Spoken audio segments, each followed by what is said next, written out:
just the opening line of what information can I get for you has been huge. Yeah. It starts the conversation so much faster, and we're able to get right into the meat of it. Right, and let's think about this. And like, let's say somebody calls you, all right? And even if they're not calling you, they filled out a web form. There's one thing that every single person that reaches out to you wants, yet until we think about it, we never figure this out.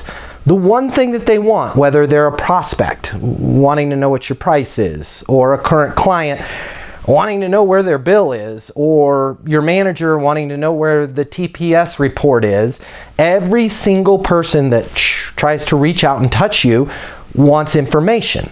So if we simply pivot from how can I help you, which is said as reflexively as how are you doing, what's up, how's it going? These are all things that we say. How are you doing? What's up? What's going on, Matt? How can I help you, Matt? Are all things that we say reflexively, means without thought.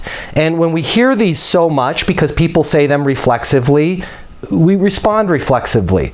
All good, Matt. What's up, brother? I'm doing great. I'm just looking. How can I help you? I'm just looking. All of a sudden, you get put in that box of, oh, here we go again, salesperson conversation. So if we just pivot, what can I get you information on, right? And let's say somebody reached out to Matt. It was Matt that asked the question, I believe. But let's say somebody reached out to Matt B through a web form. Matt could say, Matt, how do I pronounce your last name?